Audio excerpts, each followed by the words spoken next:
What's up, guys? Jason here, and we have some awesome new content for you guys this week.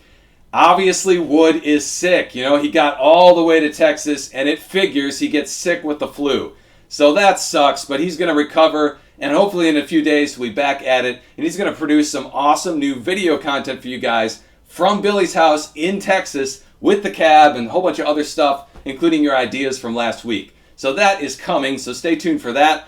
But more importantly, as of right now, we have some incredible news for you guys just from this past week. So stay tuned, and I hope you guys enjoy my beautiful face, because you're not going to get to see it very often going forward. You know, so enjoy it while you have it, okay? Yeah, enjoy it.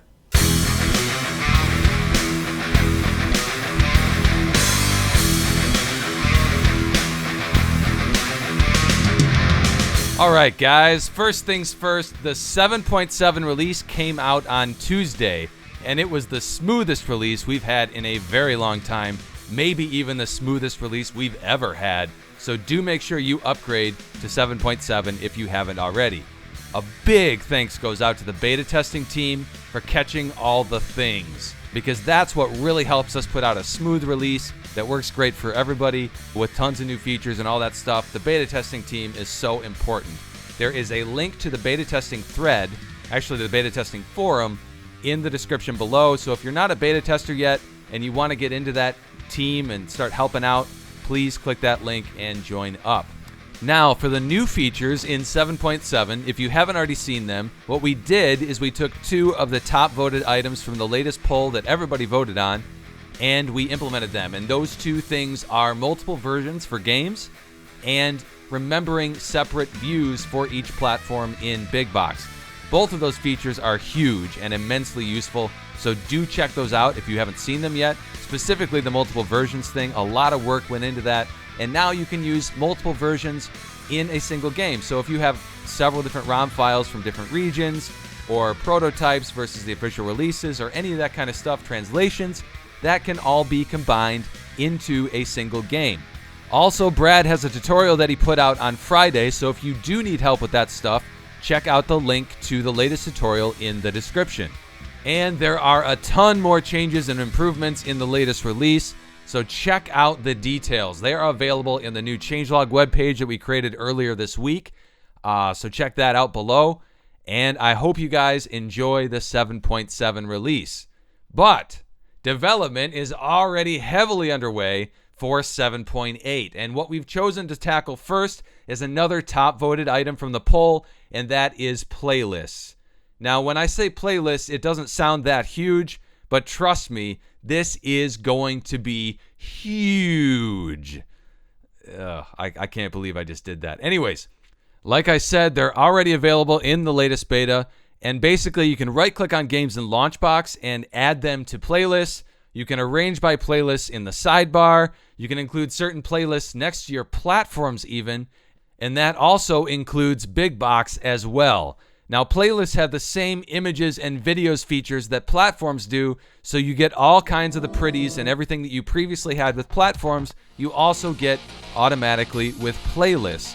So this makes for a beautiful experience in Big Box straight out the gate for the playlists without the need for any new theme development. You can use all the existing themes, and they work great with the new playlist features. Okay. Now that is what is already implemented in the latest beta. However, we are far from done with the playlist development here. We have at least another week to do on development for the playlist because we're going to be adding a bunch of awesome new stuff. First off, we're going to add something called automatic playlists or auto-populate playlists. We're not quite sure what the name of that is going to be yet, but what it is it's going to replace custom filters so that you'll be able to choose how to auto-populate the playlist based on the fields in your games. So that is coming next. And we're also going to be adding features to Big Box to add games to playlists and maybe even remove games from playlists. And then finally, one of the things that I am most excited about with the playlists is we are going to automatically create certain playlists on imports.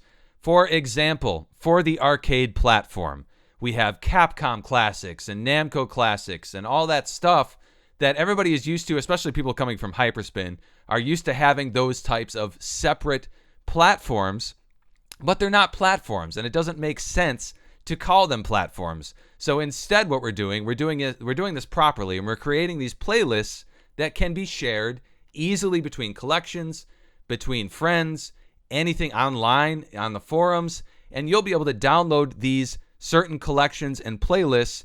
And even when you import your arcade collection for the first time, it will automatically create all these different playlists so that you can divide up your arcade games instead of having them all in one category. And it'll be a lot more flexible this way. It'll make a lot more sense. And we're really, really proud of this solution.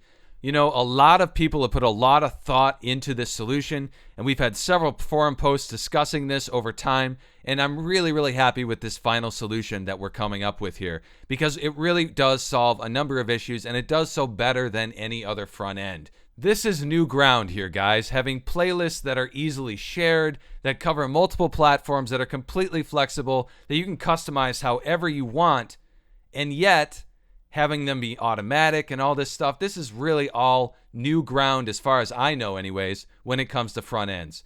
So that's really, really exciting. And I feel like we're covering a lot of new ground lately, doing a lot of stuff that's never been done before in a front end. And for that, I'm really proud. But I also have you guys to thank for all the ideas and for all the help in designing these solutions. So thank you very much. Moving on, the CriticalZone and City Hunter themes have been updated to fade out the wheel in the full screen video views. Huge thanks goes out to Gorilla for the proof of concept for this stuff. He came out with this out of nowhere and did something that I had wanted to do for a while, hadn't really tackled yet, but I didn't know how to do it. So he just did it for me. And that's the beauty of this community, and that's the beauty of Big Box, because all this stuff can be done by other people with the theming system. So that's very cool. Big thanks to Critical Sid for integrating that into the City Hunter and CriticalZone themes. And what you're looking at here is actually a video series from Zombeaver called 1990X. And it's very, very cool, very, very unique. And a lot of people don't even realize that this is available because it's not in the actual forum section. And I'm going to get on him about that. I want to put it in the forum section instead of just in the forum post that he has it. But there is a link to these videos in the description. And also, you're looking at Zombeaver's platform clear logos here as well. And this is all in the City Hunter theme. So, very cool, guys. Lots of awesome content. And finally, let's wrap up with 5 new video themes from James Baker. We have Sega Mega CD, Sega CD, SNES PAL, SNES NTSC, and NES. Awesome new themes there. A lot of them are based on the actual boxes that the consoles came in, which is really, really neat, and I love these new themes. So to play out, enjoy these new themes from James Baker, and have a great week, guys.